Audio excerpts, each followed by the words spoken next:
Assalamualaikum warahmatullahi wabarakatuh. Perkenalkan, nama saya Novanisi dengan NIM 18014 14035. Dosen pengampu Sulaiman SSN MSN. Saya dari Universitas Cokroaminoto Palopo Prodi PGSD. Kali ini saya akan membahas tentang tradisi mengunyah sirih. Adapun bahan-bahannya seperti daun sirih, buah pinang, serta kapur dan tembakau. Dalam video kali ini saya akan menjelaskan tentang unsur konstekstual.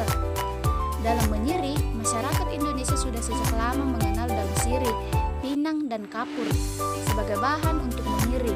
Perilaku menyirih merupakan salah satu cara untuk merawat gigi yang dipercaya oleh para luhur. Mereka yakin bahwa menyirih dapat menguatkan gigi, menyembuhkan luka kecil di mulut, dan menghilangkan bau mulut. Masyarakat suku asli Sulawesi Selatan melakukan perilaku menyirih karena adanya kepercayaan yang diwariskan oleh para luhur. Frekuensi menyirih yang dilakukan oleh masyarakat suku asli Sulawesi Selatan 2 kali dalam sehari dengan mengonsumsi lebih dari 2 buah pinang. Tradisi adalah sesuatu yang dilakukan sejak dahulu. Tradisi telah menjadi bagian dari kehidupan suatu kelompok. Hal yang paling penting dalam suatu tradisi adalah adanya informasi secara turun-temurun, baik lisan maupun tertulis. Perilaku masyarakat seringkali dipengaruhi oleh kebudayaan atau kebiasaan yang berlaku dalam masyarakat itu sendiri. Salah satu faktor kebudayaan yang ditemui dalam masyarakat yaitu kebiasaan menyirih. Menyirih merupakan proses meramu campuran dari beberapa bahan seperti sirih, pinang, kapur, dan gambir yang kemudian dikunyah secara bersamaan. Adapun makna dari mengunyah sirih yaitu secara umum dilakukan sejak dahulu di wilayah Asia, akan tetapi diperkirakan sudah ada sejak kurang lebih dari 2000 tahun silam. Beberapa negara di dunia menyirih dengan cara meramu campuran bahan menyirih bersamaan dengan tembakau. Kuno, perilaku menyirih dilakukan oleh semua lapisan masyarakat. Masyarakat Indonesia sudah sejak lama mengenal perilaku menyirih. Mereka yakin bahwa menyirih dapat menguatkan gigi, menyembuhkan luka kecil di mulut, serta menghilangkan bau mulut, menghentikan pendarahan gusi, dan sebagai obat kumur. Daun sirih juga digunakan sebagai antimikroba terhadap yang merupakan bakteri yang paling sering mengakibatkan kerusakan pada gigi.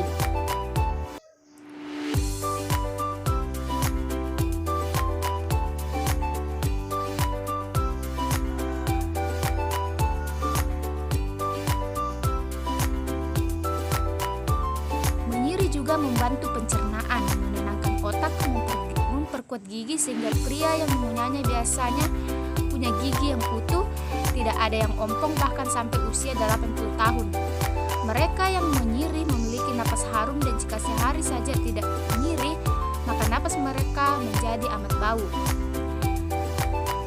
Namun dalam perjalanan gambir dan tembakau juga menjadi bahan tambahan dalam tradisi menyirih, bahkan boleh dikata sejak akhir abad ke-18, 2 bahan tambahan ini plus sirih, pinang, dan injet jadi standar yang lazim dalam tradisi menyirih.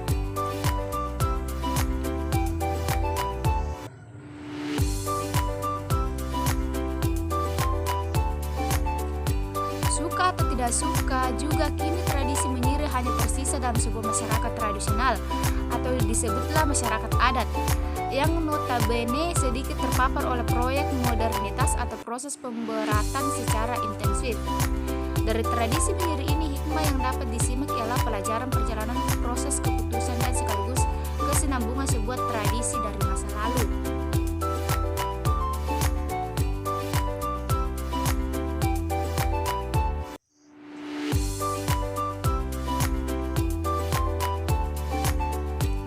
Nah, di sini saya akan menjelaskan tentang manfaat menyirih serta bahaya dari menyirih. Adapun manfaat menyirih dipercaya baik untuk menjaga kesehatan gigi dan sistem pencernaan. Ini karena mengunyah daun sirih dan biji pinang bisa memicu produksi air liur. Air liur mengandung beragam jenis protein dan mineral yang baik untuk menjaga kekuatan gigi serta mencegah penyakit gusi. Selain itu, air liur juga senantiasa membersihkan gigi dan gusi dari sisa-sisa makanan atau kotoran yang menempel. Bagi sistem pencernaan, air liur berfungsi untuk mengikat dan melembutkan makanan. Dan Dengan begitu Anda bisa menelan dan mengirimkan makanan menuju kerongkongan khusus dalam lambung dengan lancar. Hal ini membantu memudahkan sistem pencernaan. Nah, inilah cara nenek mengunyah sirih dengan menumbuknya, sebagian juga dengan menggulungnya. Salah satu bahan-bahan akan diambil dan digulung di bawah daun sirih serta ditumbuk sekalipun, serta nenek akan mengunyah dengan baik untuk menghasilkan hasil kunyahan yang baik dalam gigi nenek tersebut. Nah, adapun bahaya menyirih. Meskipun tradisi menyirih bisa memberikan manfaat, para ahli kesehatan masyarakat mulai menyuarakan kekhawatiran terkait bahaya menyirih. Adapun bahayanya seperti kanker mulut serta luka di rongga mulut. Mengunyah sirih pinang mengakibatkan risiko mengalami lesi mukosa mulut, yaitu munculnya luka atau lesi di dalam rongga mulut. Adapun juga gangguan pada janin. Belum banyak diketahui bahwa ibu hamil harus waspada terhadap bahaya menyirih. Menyirih saat hamil berisiko menyebabkan perubahan genetik.